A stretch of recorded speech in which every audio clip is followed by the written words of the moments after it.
everyone. I'm so glad y'all joined us tonight. I know it's the last day of the month, so everyone's pushing and it's crazy, but this is going to be well worth your time, and we'll be quick. I won't keep you too long. So I'm so excited to introduce to you my sweet friend, Rebekah Davis, almost folks.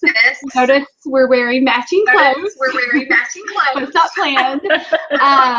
She is going to be sharing with us tonight on reaching out to your cold contacts and how that has been effective for her in her business. So take it over, Rebekah. Okay.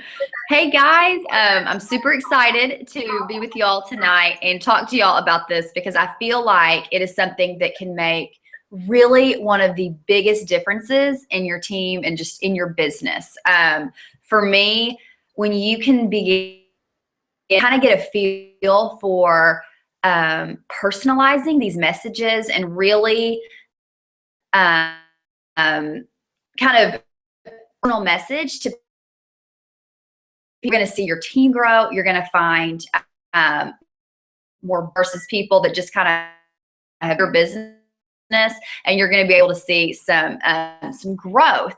I would say about 80% of my level 1 ambassador from these cold contact emails. So these are people that they're probably your Facebook friends, or maybe your acquaintances at school, or your kids' schools or whatever, but not someone that you're seeing on an everyday basis, or that you're having a lot of one-on-one time with. They probably have not liked your Plexus statuses or ever asked you anything about Plexus. You're just seeing qualities in them that would make for a great ambassador. And so kind of one of the first steps would be identifying the qualities that you would like to see people embody in an ambassador.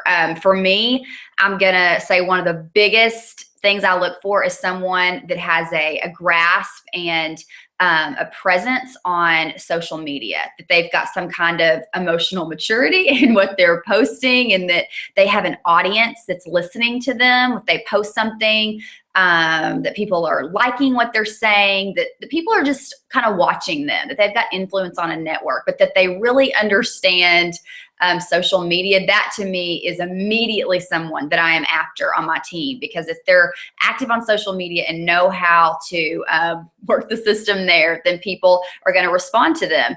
I look for people that love people.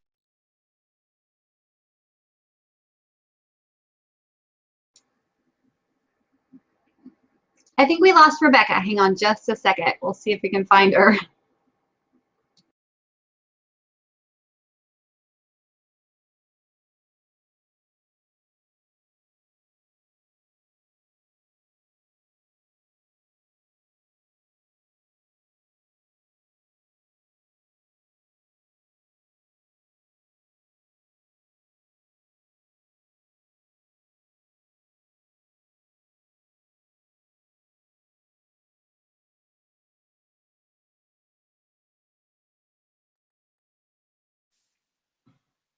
I don't know what happened. Okay, I'm so sorry.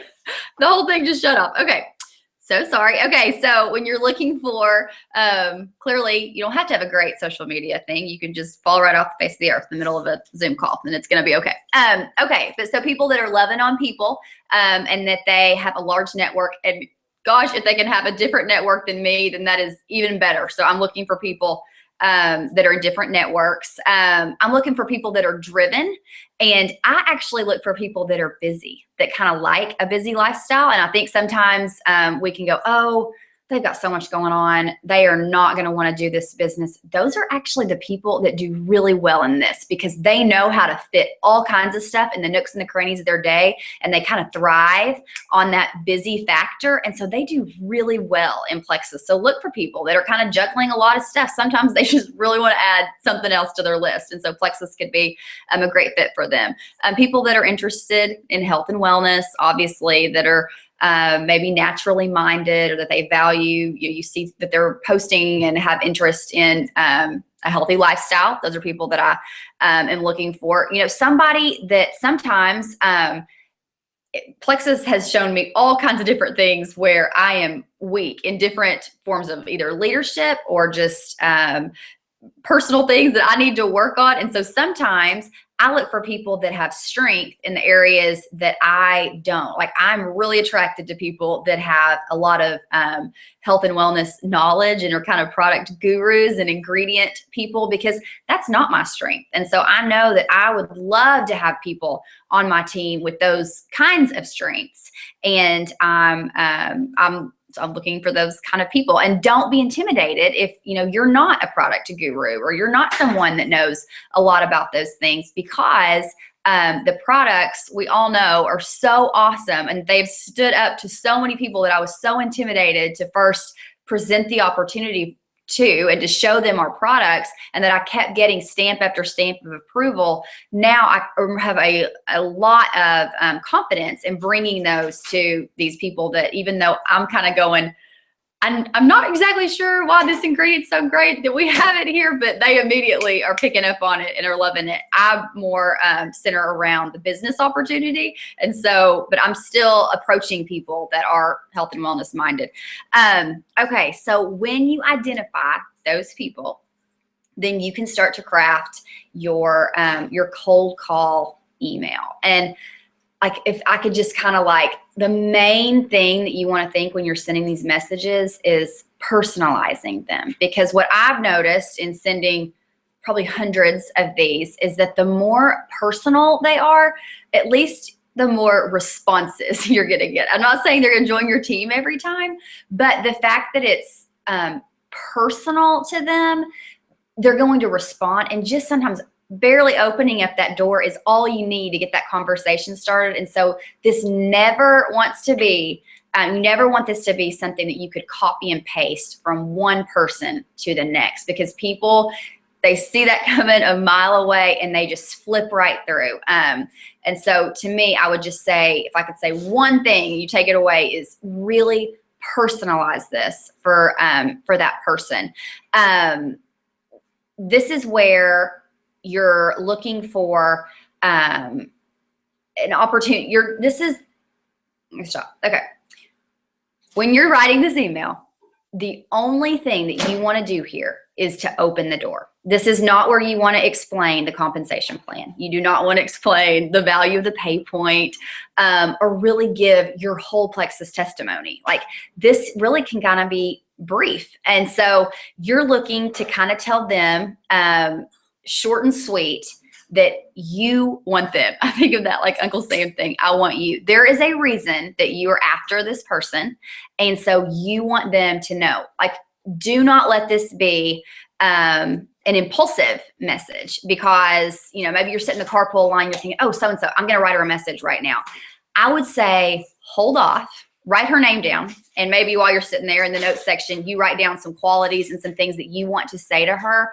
But if you can take the time to make these really intentional and really purposeful, that's where you're going to get the biggest bang for your buck. And, for me personally, like now at a jewel level, I am so much more honed in and concentrated on finding quality over quantity ambassadors, because I want people that I'm immediately going to be investing in and that I can put all my time in that person. But if you've got a bunch of people now, if you're a new ambassador or, a gold ambassador, and you're like, no, I just want living bodies right now. I get that. And so sometimes you're just looking for the survival ambassador to get you to the next level. And that's fine too, because that could be a connector that's going to bring someone else to your business down the road.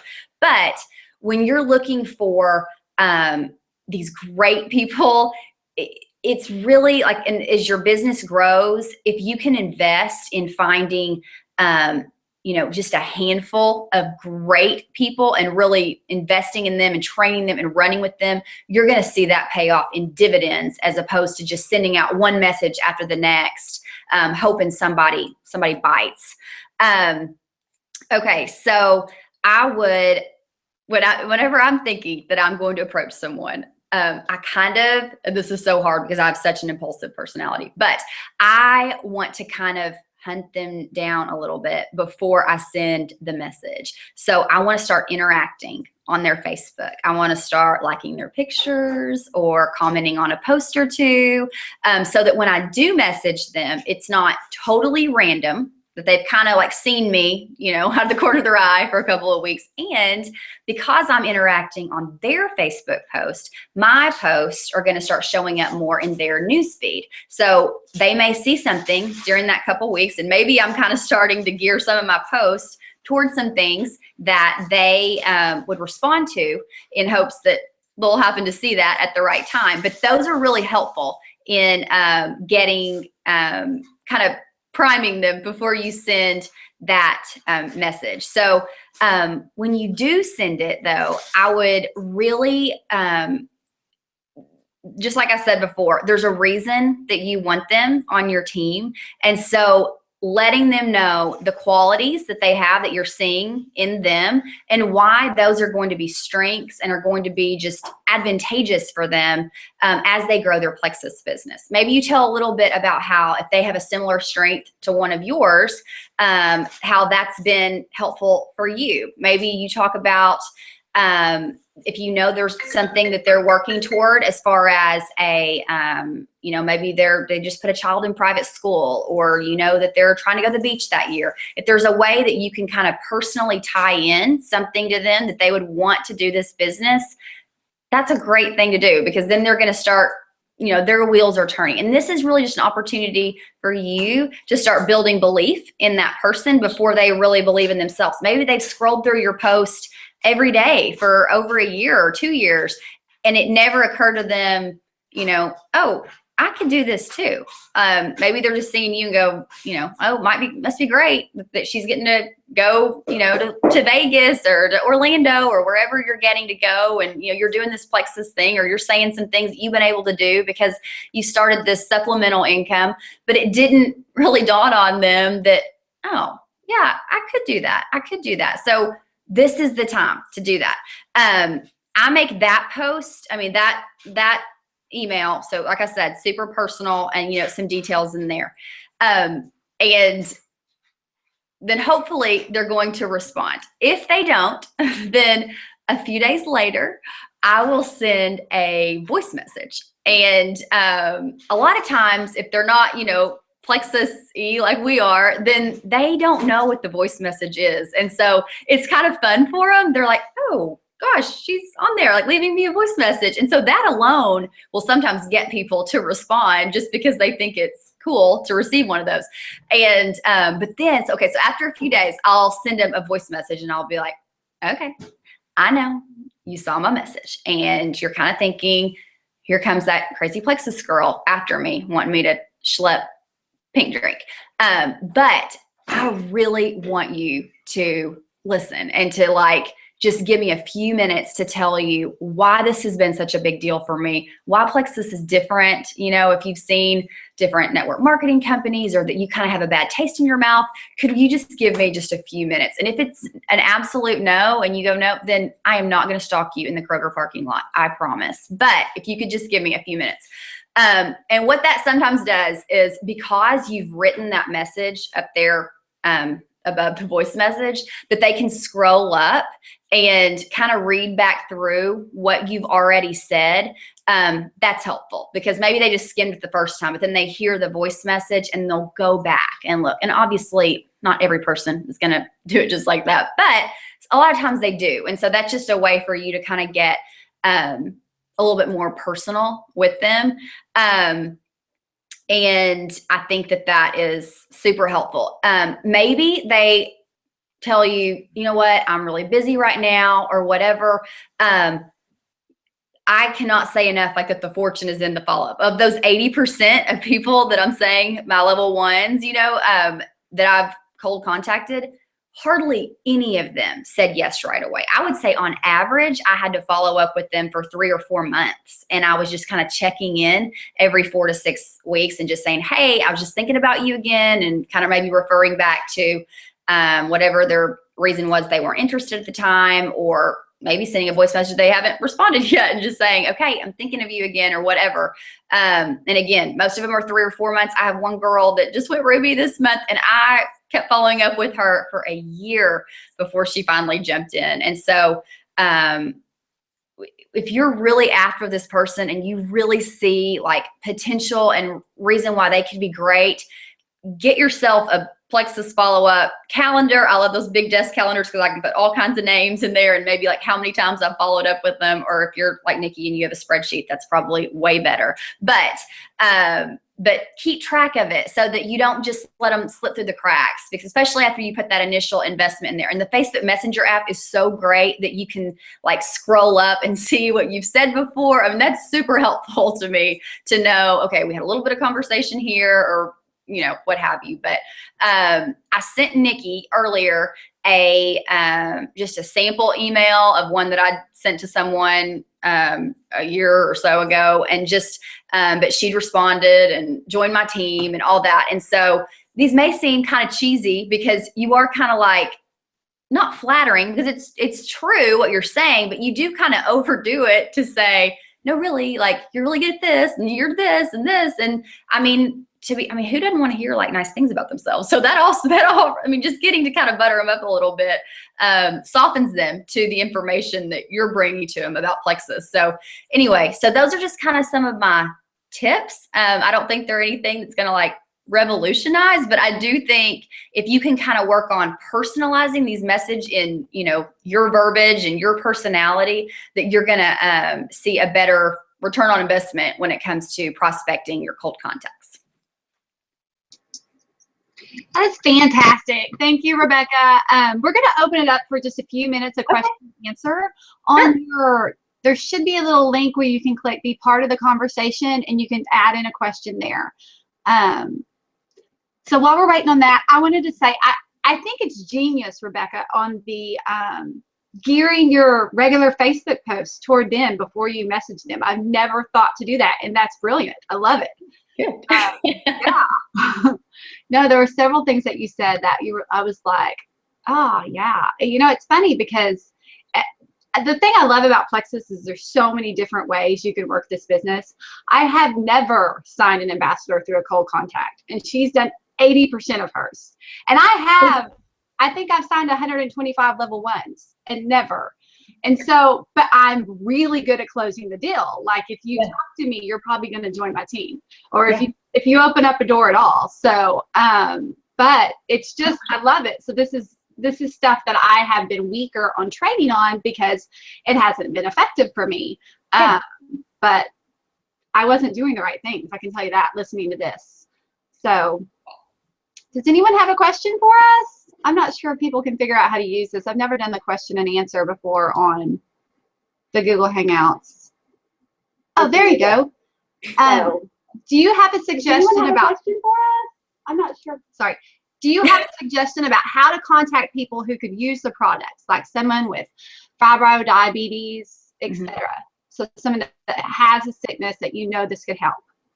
Okay, so I will say that I have never cold contacted someone about the products. Nikki's never cold contacted someone about the business.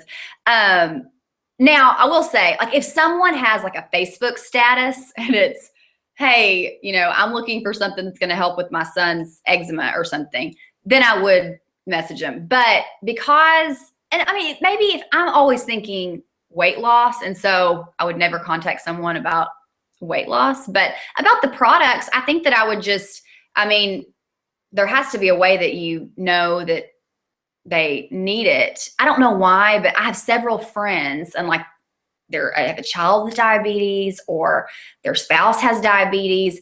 And for some reason, that one's harder for me to approach someone with. I don't know if it's that I feel like they're seeing my post and they're just saying no to it, since that has so much to do with that one. But I think just coming like to whatever it would be, like knowing that you have something that really can help people, and just saying, I don't know if you've seen this part of Plexus and how it helps with, I know that, you know, you've mentioned that y'all have this struggle or whatever. If this is something, you know, here's some information on it. If that's something that you want some more information on, I'm happy to help you.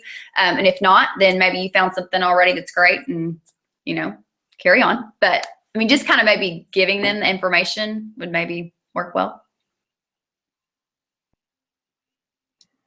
You know, I've done that a few times actually with for customers. I say I've never gotten an ambassador. I have gotten a couple customers through cold contacts like that, and it is such a sensitive thing to approach. But I approached it with, you know, as much sensitivity as I could. It was one was a friend that had a child with type 1 diabetes, and I just told her, I know you probably get so many things and you've tried so many things, and I don't want to believe that this can, or lead you into believing this can be your ultimate cure in case it's not, you know. So that's the thing that can be scary, is you don't want to mislead somebody, and I think because I approached it in that way, she was way more accepting. Okay, another question we got is, can you tell us a little bit about how you close the deal? Also, what are some things that you say in follow-ups? After the first one, it feels repetitive. So some things I would say to close the deal. Well, that's kind of hard because I'm not sure if they've given me some objections or if they've, you know, how the conversation went to close the deal. But I think typically people just want some more information. And whenever you're able to say, no, you don't have to stock inventory, and no, it's really just $35 to sign up, and you don't have to have these huge sales quotas. I mean, I think just kind of being able to shoot down some of those objections, and maybe being able to weave some of those objections into your email. Like, you know, when I first saw stuff about Plexus, I was thinking I was going to have to do this and I was going to have to do that or whatever. But then I found out you don't have to do any of that. And I didn't have to do any parties. I did everything from my phone or whatever. That kind of opens the door where they're like, oh. Another thing is, like, when you call someone, I feel like they're immediately, like, it's just easier to say no, and they're just kind of on the defense. But something about having the message written out kind of helps them to put their guard down, and they can just read it, you know, when they read it.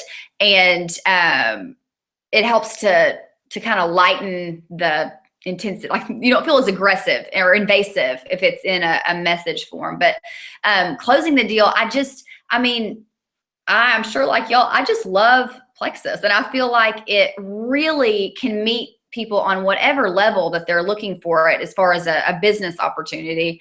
And just showing them this can work in the nooks and the crannies of your day. That girl that I said went Ruby this month, literally, she was working at like 20 minutes a week the first couple months. And then she, you know, kind of started putting a little bit more time in it. But you can do it if you want to. And just being able to work with them and show them, you know, whenever they did have a concern, not getting defensive and just kind of saying, oh, okay, yeah, I hear you on that. Here's, you know, here would be one way that you could do that. And just always kind of trying to have a helpful answer, and then not being scared to give them an answer. Sometimes it's like, oh, okay, sorry, didn't want to bug. But just kind of thinking, if I just push a little bit out of my comfort zone without being aggressive, then they might receive it. Did she have a part 2 to that? She said, close the deal, and then something else. Oh, it said, what are some other things you say in follow-up so it doesn't sound repetitive? Okay. It probably does sound repetitive because it's like every 6 weeks. And I mean, sometimes if I was bringing them, like if I was thinking of them for a certain reason, because they were a nutritionist or a fitness guru, or they were super crunchy, or they were looking for a way to make money. If something came along, whether it was a diamond documentary or just a testimony, then I might send them that. And then sometimes just saying, hey, I'm just checking in. You know, I saw y'all went on vacation last week, and was thinking about you and thinking if Plexus might be, I mean, just kind of, it's more checking in than following up, unless they gave a specific, hey, this is a crazy month, can I talk to you next month? And then talking to them then. So I have a question for you, Rebekah. If they say no, like flat out, I'm not interested, do you keep following up, or is that kind of your sign to leave them alone? If they straight up say, I am not interested in this, then I do leave them alone. And, you know, like another thing is, as far as like the quality over quantity, I'm looking for people that I don't have to talk into this. So if it's someone, I want to know that they get it. Like, I don't want to have to pull them along, because then I'm going to have to hold their hand and keep fanning the flame the whole time. And so it's one thing if they don't have the information, and I know that that they will get it. And that's kind of just over time, kind of figuring, you start to see the signs of different personality types for the business the longer that you're in it. And again, sometimes when you're new, you don't care if you have to hold with both hands. You're just happy to have a new ambassador. And so that's fine. But at this point, if they're saying they're too busy or it's just not a good time, then yes, I follow up. Or even if they say, hey, I'm going to get back to you tomorrow, and they don't, well, then I'm going to check back in. But if they flat out say, I don't want anything to do with this, then yeah, I'm not going to. Okay. We got one more question for you. It said, other than Facebook Messenger, is there any other methods that you use to reach out? I mean, I've texted people, and I don't like calling, because I just feel like I'm so big on like, I feel like timing is so important. And so I know that there are so many times during the day where if someone called me about something, it would be horrible. Like, I'm trying to get kids out the door, or I'm in the middle of doing 10 things. And so you just never know what they're in the middle of. So to call them, and then like I said, the whole, it feels a little more invasive, and that they can't really think through, and that it really is easier for them to say no. So all that to say, I don't call people, but I've emailed, and Facebook's really how I've built mine. So personally, I typically use Facebook Messenger. Awesome. Well, thank you so much for being on this with us tonight. I know it's the last day of the month, and she's getting married this week, so it's not like she had nothing else going on. No problem. Loved it. So appreciate it, and that was great. So okay. Have a good night. Y'all too. Bye. Bye.